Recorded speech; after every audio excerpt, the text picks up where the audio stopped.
Estás escuchando Radio por Gracia de Dios 92.9 FM KGPJ desde la bella ciudad de Grand Prairie. Radio by the Grace of God 92.9 FM KGPJ of the beautiful city of Grand Prairie. Good evening. I'm so happy to be here. My name is Pastor Keenan Tennyson, the proud pastor present here at Missionary Baptist Church at 1636 North Masters Drive, Dallas, Texas. Man, we've just been blessed to come on the air to share with you what God has given to us. And I'm going to do something a little different on this show. We're going to talk about financial illiteracy. We're going to stomp it out, man, because I think as believers, we need to really understand that money is not bad.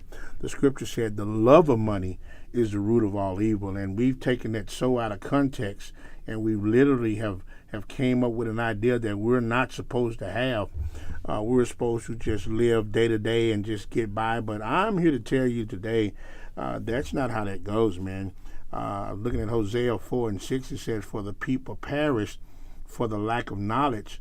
But then also, when you look at that a little deeper, it said the knowledge is present. So when I look at things and I understand things, I want to find out, hey, what are the answers? Why are we the way we are? Why are we struggling to get ahead? We have some bad theology, some bad teaching about money. We think money is bad. We think that we can't talk about money in the church, but we pass an offering plate. When you ask for a donation, you're asking for money. So literally tonight, we're going to talk about some things and share some things with you that has really changed my life. Just a little while ago, I've been pastoring there for 13 years. And when I got to the church, man, I did not have a clear understanding about money. But I got involved in the financial service industry to help myself first, and then realize, hey, this is information that people need to hear every single day. So I literally just been on a quest to educate our people to where they can know the information. My church is in the heart of Pleasant Grove, and I just believe in the whole man ministry. I believe we can teach the word and be spiritually sound and be on our way to heaven, but there has to be a time where we deal with the physical man. We can live in heaven on earth and go to heaven, because when you understand how things work, how things happen, how people win, then you start looking at things totally different. I literally was a guy that was afraid of money. I was a guy that was afraid of people that had money. I was trained and taught that all people with money were bad. And I've just discovered, man, that is just not true. When you want to know something, you have to dig deep and go ask the questions. And I got a hold to some information. It's just a book called How Money Works. If you call in, give us your information, we can send the book to you. Literally, it's the ABCs of money. It's the step-by-step plan to change the way your life can be financially. And I'm going to dissect the book a little bit tonight. I'm just so glad to be here. As we look at it, the first thing we have to do is take control of what we have really going on, y'all. Did you know that one of the biggest financial mistakes most people make is dependency? Dependency on others allows outside factors in people's lives to control them. The secret to financial security is learning to control the things you can control. So many times we're consumed with all these things that we have no control over. But the things that we have control over, we let them pass by. Simple as this, y'all. Pay yourself first. Pay yourself first means putting yourself and your family before any other demand on your money. Paying yourself first is a form of self-respect. Me growing up, no one ever told me to pay myself first. But as I've been studying the game and been in the game, I realized why people are so angry and frustrated. They get up and go to work every day, working 8 to 10, 12, 14, 15, 16 hours a day, get their paycheck on Friday, pay everyone else, and then pay themselves last. And then what happens is we get frustrated, we get angry, we get upset because why? We've done all the work and you've never paid the worker. How would you feel if you went and did work all day on your job and they never cut you a check? That wouldn't be right. So once the check is cut, you need to pay yourself because you did the work. I read a book called The Richest Man in Babylon, and he said it, man. There's four things you gotta do with your money. Number one, you gotta pay yourself first, 10% of your check. Number two, you give God 10% of your earnings. And then number three, you invest 10% of your earnings. And he said, now you live off of the 70% that you have left. Well, when I got that information, I started working that formula. I realized very quickly, people, that I was living way outside of my means. I was living on 95%. I couldn't pay myself 10%. I couldn't save 10%. And I sure couldn't give God his 10%. And people may be wondering, why is the pastor talking about money? Because we talking about it. This is what God has put in my spirit to share, and I'm going to share it. Here's what I tell the people at my church. We're going to teach you how to manage the 90% so the 10% won't be a problem. That's good. We're going to teach you how to manage the 90% so the 10% won't be a problem. And what you really start finding out, people, is that so many people live outside of their means. They buy stuff they don't want with money they don't have to impress people that don't even know them. We've been known in Dallas as the $30,000 millionaire. We come in and we make $30,000 a year. We have a condo. We have a condo with no furniture, open refrigerator, ain't nothing in it but water. But guess what? You got a European car sitting outside in the parking lot that, guess what? You can barely afford. Look at this. It says deposit a set amount each and every month into an investment program. No matter what other financial obligations you have, it's amazing how fast your money can grow if you invest even small amounts, regular amounts, at a good rate of return. Man, this is how the rich get rich. This is how the wealthy stay wealthy. They started out investing money very small and got consistent with it. And guess what? Before you know it, they have money put away. And it's theirs because it's them. We have to learn how to pay ourselves first. It is hard for you to go to work every day and never pay yourself. Number two, very simple. Adjust your priorities. Look at this. It's been said that if you make $10 and spend $9, it equals happiness. But if you make $10 and spend $11, that means misery. Oh my goodness. As you begin your journey to financial independence, you got to do some things different. Remember that this key point is not what you make, it's what you keep. We've been taught so wrong about money. You know, I went to school. I went to elementary, junior high, high school, college, graduate school. Not very many courses on money. So if we're born in the money game, live in the money game, and we're going to die in the money game, wouldn't you think we need to know the rules to the game? So guess what? Since you don't know the rules, America doesn't care how much money you make. They know you're not going to be able to keep it because why? You don't know the rules to the game. And I promise you this, audience that's listening, if you pay attention to the information that we're going to give you over the time that we're here every Monday at 7 o'clock, 7 to 8 o'clock, we will go over some things and teach you some simple concepts. And guess what? You will be able to rock and roll financially and change your life.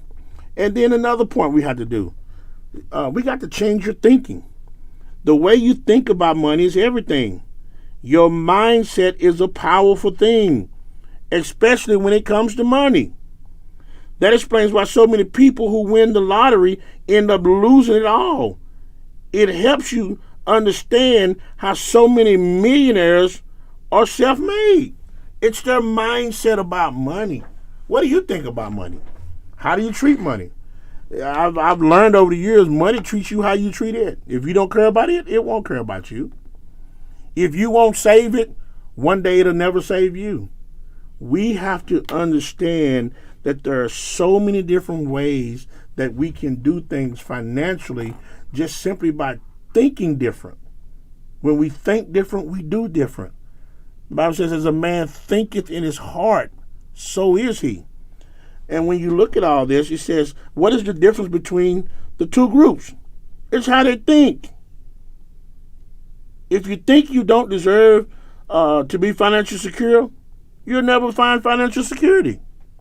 However, if you upgrade your self-image and believe you deserve the freedom and peace of mind that financial security provides, you'll have a better chance of doing what is needed to be done to obtain wealth beyond your dreams. Listen, we can stop right there and let me tell you about me. I didn't have a good concept about money, audience, but what I did, I wanted a better life. I wanted to win. So guess what I did? I found people that were winning and started reading about them and how they won and what they were doing. You know what I discovered? They were very frugal people. They knew where to put their money. Their money was not just sitting in a checking account. Their money was not just sitting in a savings account. They were investing their money consistently over a period of time, and things changed. When I understood that, you all, my life started to turn around. It turned around more than I could ever know. When I got this book, I was in bad shape financially. I didn't have money. I got paid on Friday. Friday night it was gone. I paid God his, but I didn't pay me. I didn't save anything because it was all spent. No one taught me. But as I grew and started reading this book and started understanding that there are better ways to handle my money, guess what? Things changed. Y'all know about you. I used to be so broke, man. When you go, you walk past the bank and the alarm go off. Ding, ding, ding, ding, ding. He's broke. I couldn't go to the family reunions because I owed everybody in the family. Y'all know what I'm talking about. And you can't go in there with a pair of shorts or anything because everybody that you owe is looking for their money that you couldn't pay them. That was every year. That was a way of life. And I worked every day. Man, I got to a point where I started paying people off. I started saving money, getting out of debt, all because my thinking changed. It's just amazing how things change when your thinking change. Another thing we talked about, adjust your lifestyle. Listen, along with setting priorities come one tough rule of life. You can't have everything. We're living in a society where we want everything right now. We're a microwave society. We want everything right now, and we'll pay for it later. That's how debt came about. You don't make enough money during the week or every 2 weeks when you get paid, so you overspend. And when you spend all your check, that's called a negative balance. So what the banks have done is giving you credit cards, so the overage that you're spending, you're putting it on credit. But not realizing that the next month, there's a bill that you're going to have to pay from the check that's not enough.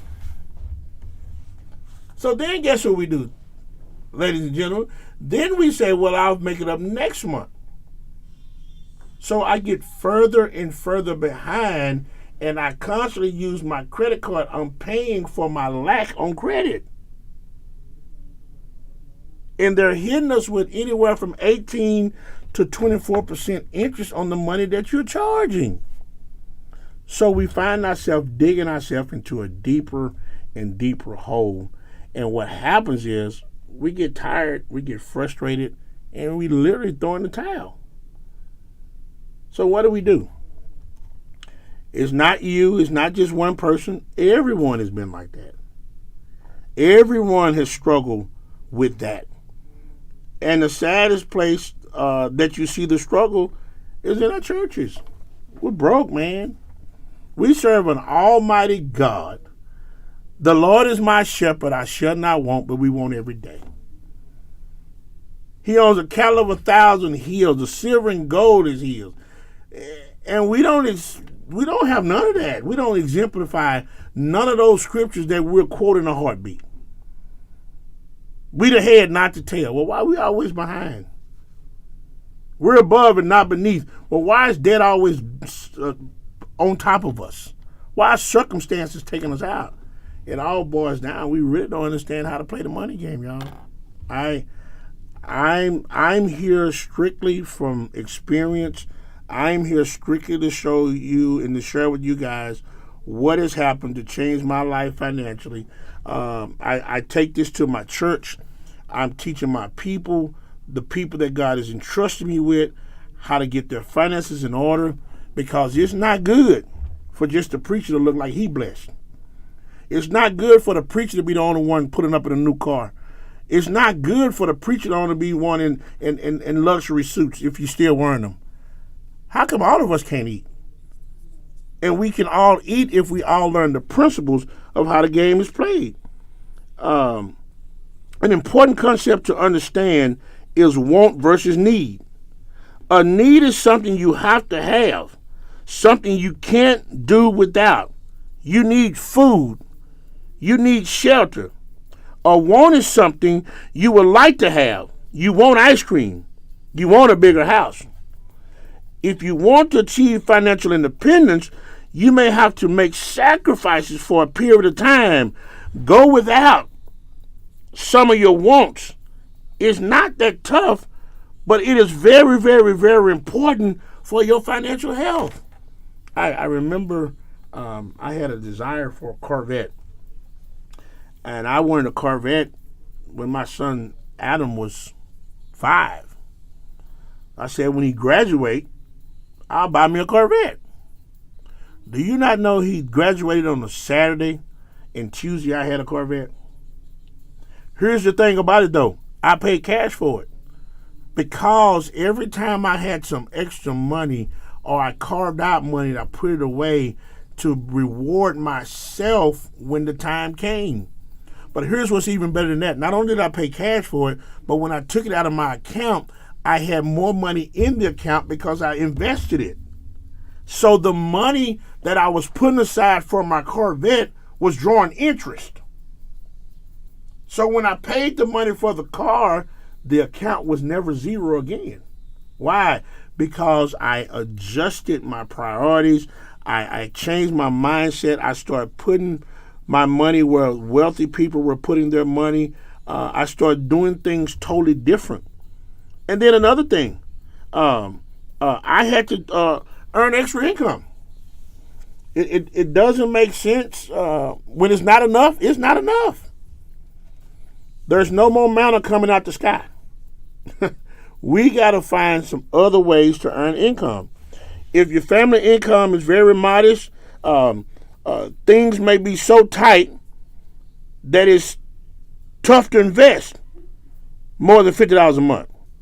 If you want to make significant progress, consider taking a part-time job to get extra income needed to start your investment program, not to buy another pair of shoes, not to go on a trip, not to go out. Your extra money, people, should be taken and put away to start an investment for you. And thing I love about what I do, people say, well, I can't invest because I don't understand how to play. I don't have enough money. Do you know there's companies out there that would allow you to start an investment for $25 a month? So when you understand that I can invest $25 a month and still get in the game with the people investing $500 to $1,000, $10,000, $15,000, $20,000 a month, $25 puts you in the game. You know what's so exciting about that? We blow $25 a day almost. If not a day, you're definitely going to blow it on the weekend. So why not learn how to create some extra income, not to buy something, but to invest in something? And once you invest in yourself and the system starts to work for you, things will start to happen. It is just amazing. There are two major areas in which families are not getting their money's worth that are great idea areas to target for adjustments. Number one, low interest rates on savings account and accumulations with bank. You can take money from a 1% saving plan and invest it in the area of potential high returns. Do you know the money that you're saving doesn't, the banks give you 0.025% on your money? You can take that same money you're saving and put it in the market and get anywhere from 5 to, say, 12%. Well, that doesn't happen. The S&P 500 has averaged 12.89% over the last 30 years. In spite of Corona, in spite of all the things that are happening, there are places, y'all, we can put our money and start investing it where it benefits our families, our communities, and not just the banks. Well, how do we know? We don't know because no one's talking about it. Listen to me well. That's why I'm on the air. The door opened, and I said, man, I can take this to the world. I can help the average, everyday person learn how to play the money game so we can break the generational curses on our family financially. Our grandkids, our children's children can be in a better position. Why? Because I got on the radio, risked what people would say to share my heart with you and ask God to bless it so we can educate our people. We need this more than we need anything else. Listen, if we ever learn the financial game, we won't be financial illiterate. We will be literate. We will know how to play. There are rules to every game, and the only reason why a lot of people are losing in the game is because they don't know the rules. And the one game we are losing at terribly is the money game. It don't matter what race you are. It don't matter what size you are. It doesn't matter the age you are. It doesn't matter what side of the track you were born on. If you don't know the rules to the game, you just can't play. While we find ways to put money to aside, to take our money and put it in different investments account, and another part that's killing us as far as our assets is high cost of life insurance. You can replace your outdated, expensive cash value insurance policy with term insurance and potentially save thousands of dollars in premium over the time. Both of these areas are covered in more details in our book. We got insurance that we're paying too much for and not getting enough coverage. So when our families pass away, we get $5,000 or $10,000 worth of insurance. It costs $9,000 to put them in the ground. So here you got 5 kids arguing over $1,000.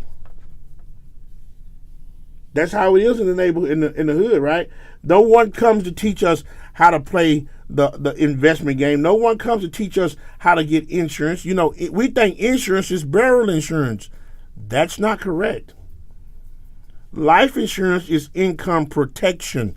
It protects the family if the breadwinner dies. So if we're in a household where I make $3,500 and my wife make $3,500, we're living our life off $7,000 a month. If I pass away, the lifestyle is $7,000 a month, but we're only living on $3,500 a month is gone. So an easy way to do that, if you add two zeros behind the $3,500, you need a minimum of $350,000 worth of life insurance to cover the income that the family needs from the husband or the spouse that passes away. So think about this. If I need $3,000 a month, that means I need $300,000 in life insurance, and I only have $10,000. How long is my spouse going to be dead? 2.5 months. Wow. 2.5 months of my spouse being gone, I lose everything. Is that not crazy? And the reason why it's like that, Radio Land, no one's teaching that. They come to our poor neighborhoods, they come to the hood, and they just sell us something just to say we got something. And then we get so defensive because my uncle sold me the policy. Well, your uncle don't even own that kind of coverage. Your uncle is making money off your ignorance. So if I educate you, you can make sound decisions on your own and know when somebody's trying to haggle you out of your money. We'll go to the bank and say, give me all my money out of my savings account. I'm going to start an investment. Why? Because I know better. Because all the money we're saving in the banks, people, they're taking it and they're investing it. They're getting 12 to 28% on the money, and by law, they only are required to give you 0.025%. The question is, whose money is that? It's ours. Who's winning? The banks. Let me ask you a question. Is that right? We work hard for our money. We work hard for it. And the bank make more money off our money than we do? That's not right. And then the insurance man come and sell us some coverage just to say we got coverage? They don't even explain it to us right. Because most people in America are getting wealthy off of our ignorance, our illiteracy. We don't know. So please don't get mad on the call on the radio station. Don't blow this off as something that this pastor just on here talking to talk. No, I'm on here. This is a life mission for me. This is part of the ministry that God is birthing in me, that we can educate everybody. We know everybody's not going to do it, but if we get enough people to take this information and start digging and learning for themselves, we can break the financial curses that's been placed on our families for generations. That's why we on here. That's why I'm coming. That's why I'm excited. That's why I haven't been able to sleep all week getting ready to be here, because I know, not from what I read, but from what I'm experiencing in my personal life, if you take these concepts and apply them to your life, it don't matter how old you are, it don't matter how much money you don't make, it don't matter how much money you do make. If you learn the principles of money, then the principles apply to everyone, and everyone that apply the principles can win. That's why I'm here. That's why I'm going to be here every Monday. That's why I'm excited. That's why I work hard to make sure my life is lining up with what I'm teaching. So when you look at me, you're not talking to someone that's just talking. You're talking to someone that's living this. Before I got this book, I owed everybody. Before I got this book, I lived in an apartment. Before I got this book, I had car notes. Before I got this book, I wasn't saving money. Before I got this book, I didn't have enough coverage. Let me explain to you about the coverage that I had. I had $50,000 worth of coverage on me, $25,000 worth of coverage on my wife, and $10,000 worth of coverage on my kids. Y'all, and I thought I was rocking. We did some concepts, and we found out, we'll do that probably next time we're here, and found out I needed $700,000 worth of coverage on me. My wife needed $500,000 worth of coverage on her. And we only had 50 and 25. We were grossly underinsured. And we went to sleep every night thinking we were covered. And we didn't have nothing. Since learning, we have what we need to cover us. Since learning, if I passed away today, my wife would be done. Since learning, the generational curse will be broken if something happened to my life and I passed away. And oh, by the way, because I'm so fanatical about what I do, the church has taken a key man insurance policy out of me to where when I die, the church gets a check. Why the pastors want to put all the money in their pocket? No, you need to take some money and invest it so if anything happens to you, your wife and your church can be covered. We did a survey over the last 5 years, 5 different states. 10 pastors died. You ready for this? 2 of them had insurance. 1 of them had a pre-need. And 7 of them had to take up an offering at the funeral. That's an embarrassment to me. You know why? Because I'm a pastor. Pastors, we got to lead from the front. We gotta make sure we know what we're doing. We're covered so we can help our people be covered. So you think my church is worried about me now? Now I know they don't want me to die, but you don't know. They are covered. So if there's a major project going on in ministry, whatever we have going on, they'll have enough money, pastors and brothers and sisters, to where the church can roll on in spite of me being there. That's heavy. That's stewardship.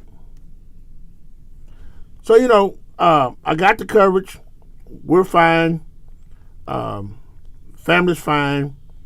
Church is fine if something happens, when something happens. It's just called getting your house in order. It's just called doing what you need to do for you, your family. And listen. We hate to admit when we don't know something. I'm guilty of that as well. But I'd rather admit that I don't know it and get a prescription to change my life than to be stubborn and just hold that to myself and not let nobody know. Because at the end of the day, sooner or later, we're going to know. Because if you don't have coverage, when you die, we will know. Because we'll go to your funeral. I'm not just talking to pastors, I'm talking to everybody. And we'll see people taking up offerings. We'll see GoFundMes. Do you know the financial literacy is killing us so bad that there's 3,500 GoFundMe every day in every zip code? 3,500 people a day set up a GoFundMe in every zip code in your city, your state. You know why? They're not covered. You know why? No one taught them. You know why? They don't have no money put away. You know why? Because no one told us. Well, after this series, you can't say you don't know. You may not ever do anything with it, but at least you can say, at least I knew. Somebody cared enough to go on radio, expose himself, put himself out there, to share with you the things you need to know so your life can get better. Another thing you have to do is you got to avoid credit traps.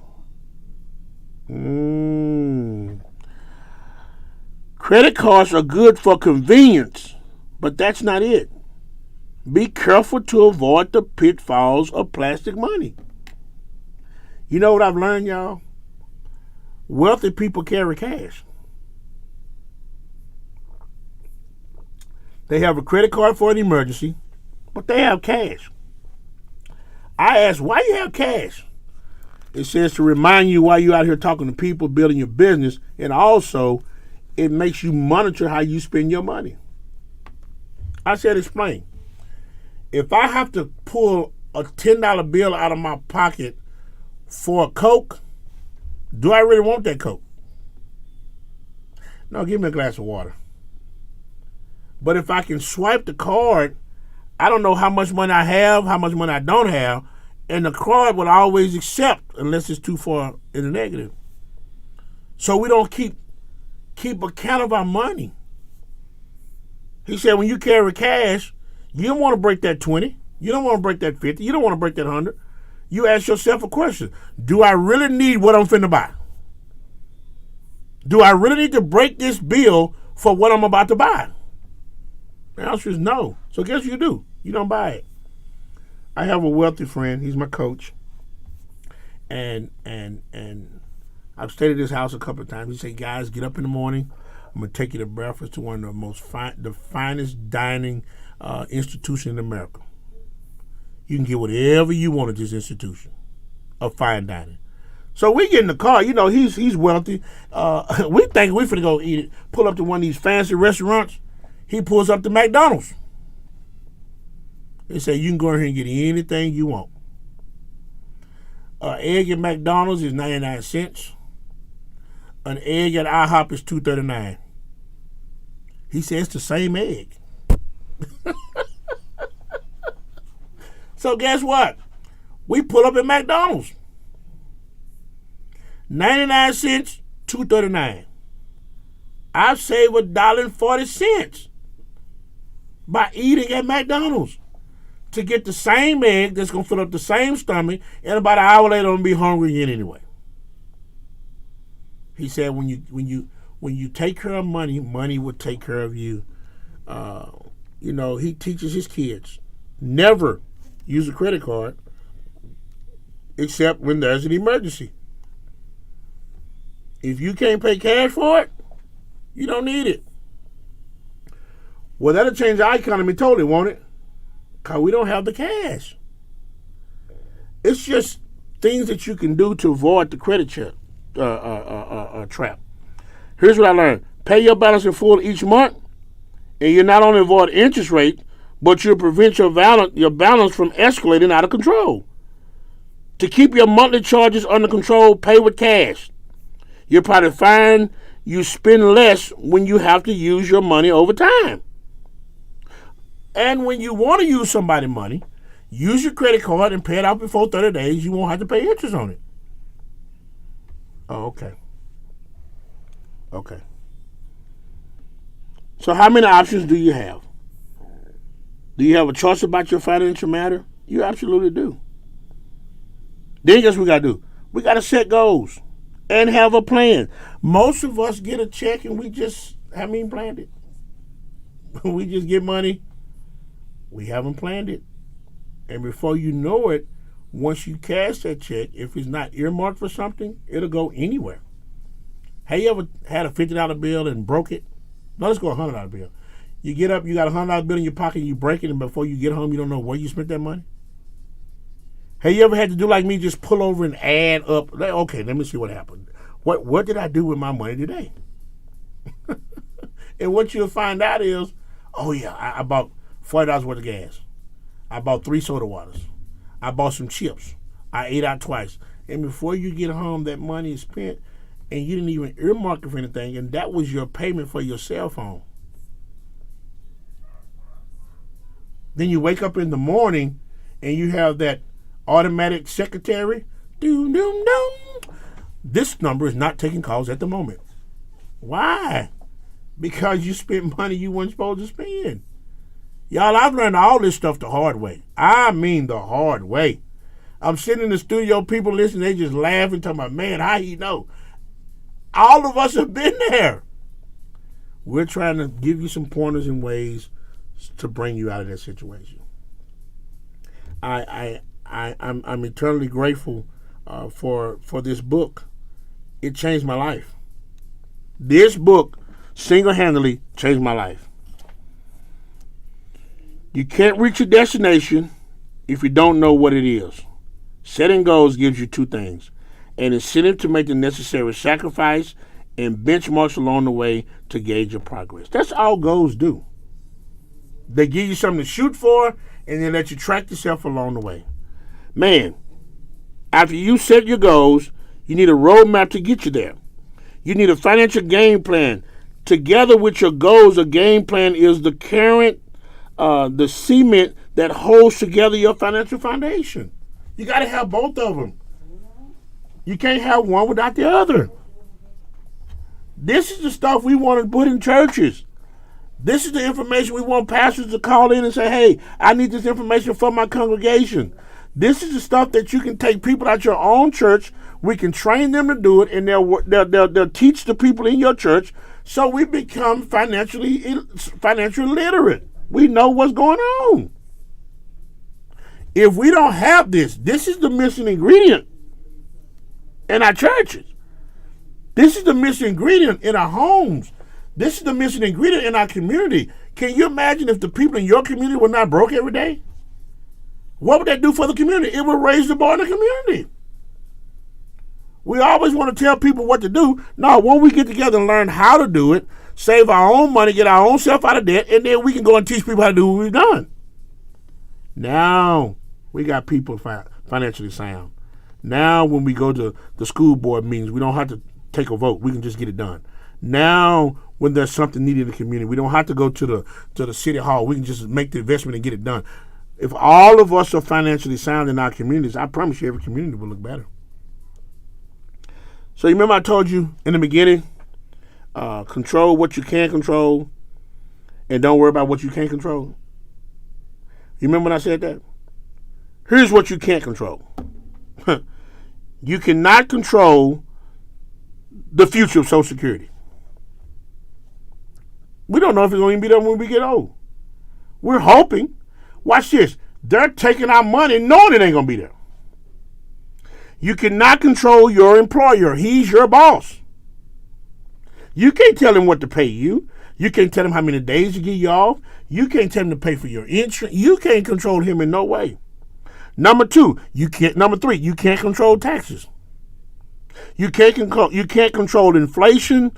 You cannot control the rising costs and the risk of a single investment. You can't control any of that. Oh, but there's good news. You can control saving for retirement. I can make some extra money and start taking that money and saving it. You can control other sources of income. You can control ways to reduce your taxes. You can control maximizing your savings. You can control saving more.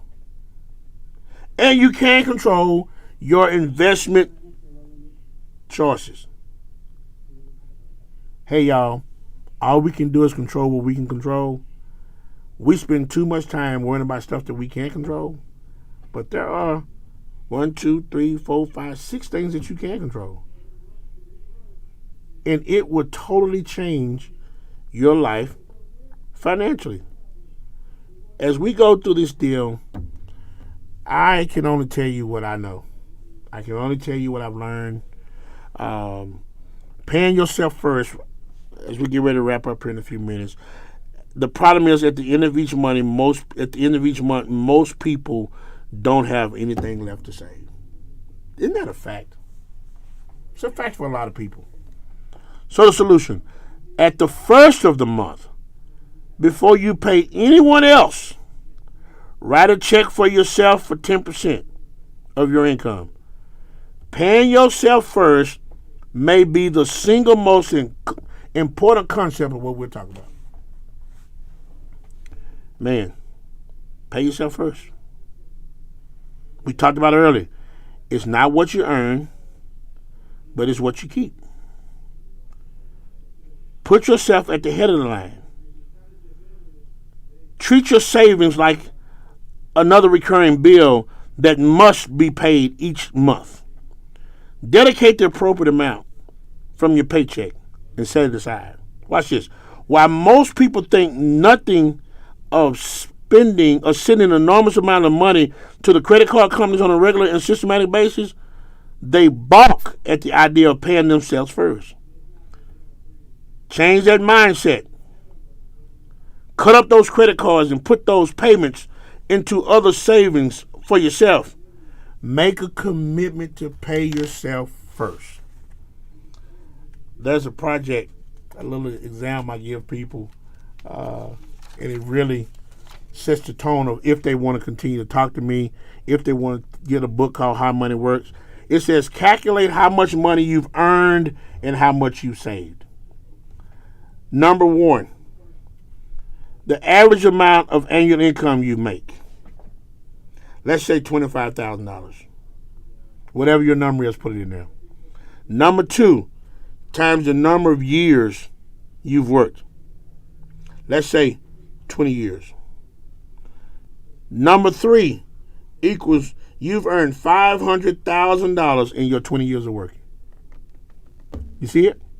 Now, it says amount of personal savings. Let's just say, whatever your number is, let's say you have $50,000 saved. We know that's a stretch, but whatever that number is, put your number in there. We're not trying to be funny. We don't want to know your information, but I want to do a gut check to show you how off we are as people. So you divide D by C. You divide number 4 by number 3. So if you got $500,000 saved, $500,000 earned, and you save 50%, that means you save 10% of your income over 20 years. How much have you saved? 1 is your annual salary. 2 is the number of years you've worked. 3 is the amount you've earned. amount of personal savings. You divide D by C, which gives you E, the percentage that you made, that you saved. And you know what you'll find out? I haven't saved nothing.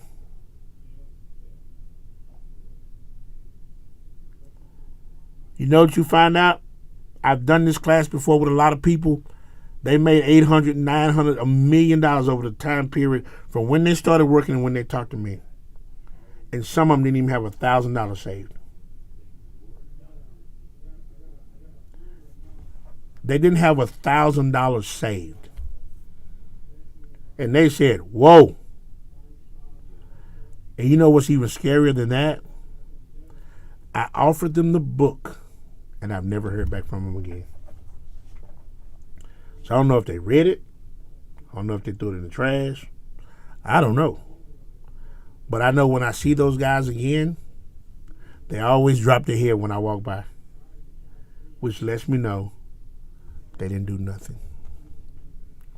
And here's what insanity is: doing the same thing over and over and over again, expecting a different result. Y'all, we have an opportunity to change our lives with a simple book. You call into the radio station, give me your name and number. We'll call you back and get a book to you. They're free. This is free information. Because here's what I know. If I give away what I want from people, if I help enough people get what they want, I automatically get what I want. A guy loves me enough. Hear me. He didn't like me enough. He loved me enough to give me the book. For those of you that may want a book, you can call in to 214-235-0683. Give them your information, and we'll get a book to you. If you need any more questions, you can always call back or catch me when we're there. Leave your information with us, and we'll promise we'll have someone give you a call back to make sure you got the book and your questions are answered. This is my first Monday on the air. Next Monday I'll be back. I would love to go half and half, spend about 30 minutes talking about some issues on finances and 30 minutes answering questions. But I can only answer questions if you call in.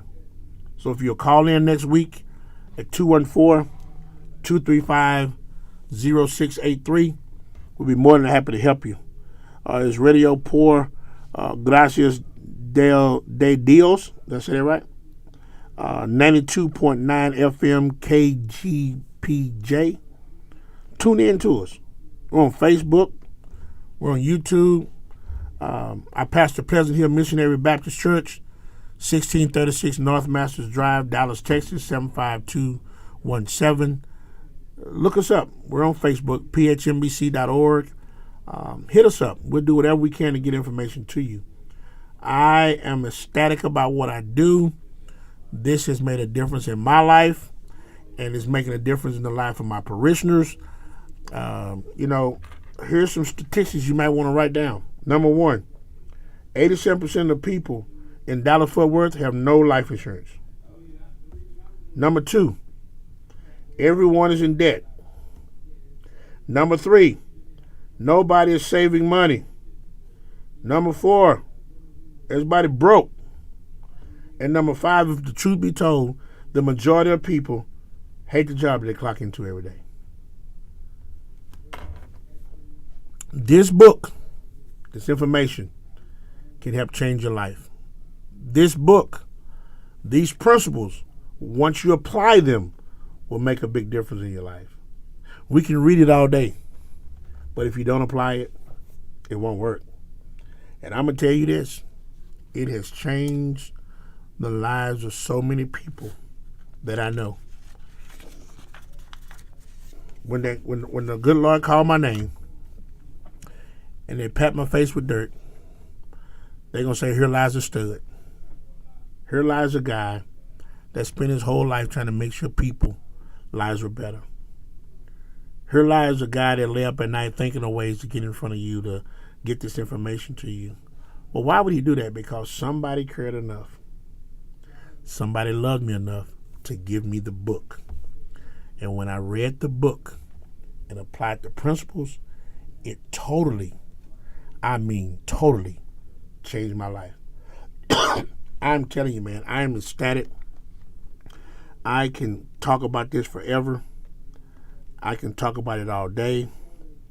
I eat, sleep, and drink it. The last thing I'll leave you with is this. There are 3 accounts you need to have set up. It's going to help you get this thing in order. You done the calculation to see how much money you don't have saved or how much money you do have saved. Don't beat yourself up. You didn't know no better until today. There are 3 accounts you need to have set up, though. You need an emergency fund. The emergency fund, this is your reserve fund in the event that an unforeseen emergency takes place. Loss of job, unexpected expense. The good rule of thumb is to set a goal of having 3 to 6 months of your salary sitting in the emergency fund. So if you have a transmission go out, you don't lose your mind, you don't take your rent money, you just go get the transmission put in your car. And there are some emergency funds account that'll give you a little interest on your money. It's not just a regular savings account or a checking account. You can get a check from it to treat it like a checking account, but guess what? It can grow with a little interest on it. So if you write a check out of it, you should be making a little money back on the money that you have just sitting there. Number 2 is short-term goals, a short-term saving. This account is for money that you set aside for expenses you want to purchase with the short-term time frame. So basically, if you want to go on a trip next November, start saving what it takes each month to get you to the trip. So if it's a $2,000 trip, we got 12 months, you need to save about $200 a month. Well, it only costs $2,000. Well, you need a little spending money. So you got $2,400 in that account. Now, here's the good part about it. It's growing at an interest rate. So even when you take the money out, you still should have a little bit left over. Get the picture? And the last one is a long-term savings account. This is the money you set aside for retirement. This is money you set aside to say, come hell or high water, I will not touch this money for retirement. So that way, if I got my money broken up into 3 categories, I can start with my emergency fund first. Then if I exhaust all that, then I go to my short-term fund. What am I doing? I'm putting plans in place so my money for retirement is the last thing that I touch. Now, if something happens and you just have to go there, then you go there.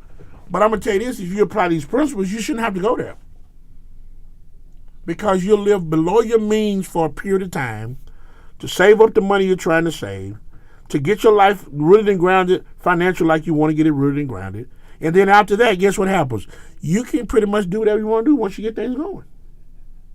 And I promise you, when you see the results of what putting away a little at a time over a period of time, it'll change your whole concept about money. Now, I don't want to eat out every day. I don't want to buy name brand stuff every day. I don't have to have a brand new car. I want a cash car. I don't have to upgrade my house just because my credit score is good. I want to upgrade my account.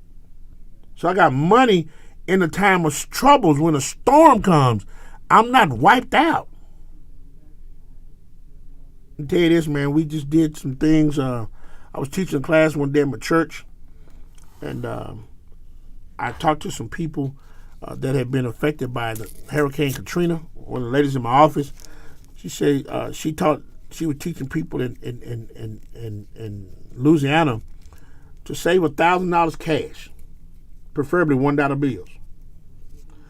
So if any time a catastrophe happens, you'll be able to put your hands on some money and go to the store.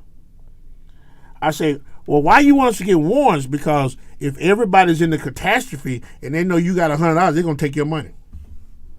And sometimes the store won't have enough money to give you change. But you can take warrants and stack them up and go in and do whatever you need to do. Listen, I gave this concept in class. One guy did it. Went home, told his family, hey, listen, this is what I'm finna do. I just heard from the preacher. It hit my spirit. I'm going to save $1,000.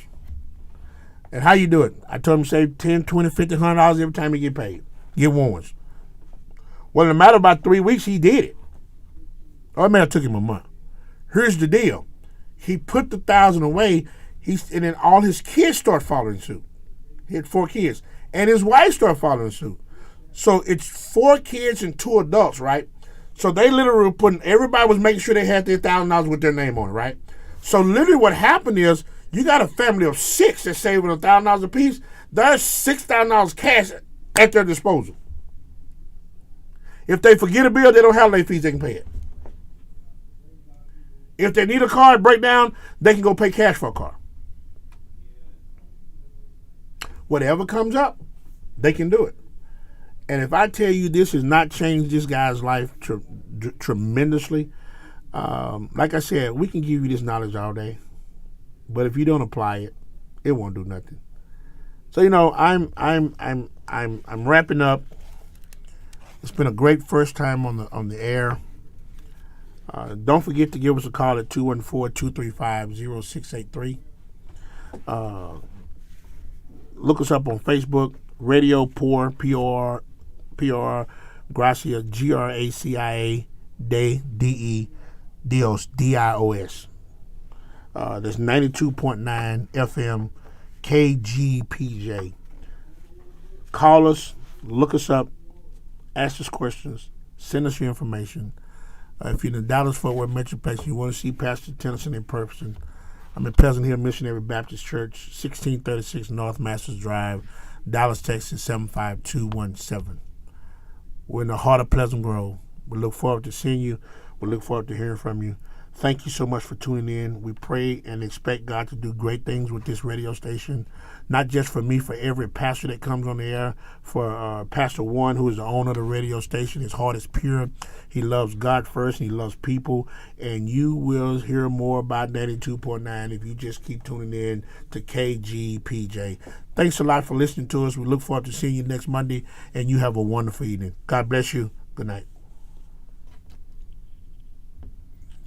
By the grace of God, 92.9 FM, KGPJ, of the beautiful city of Grand Prairie.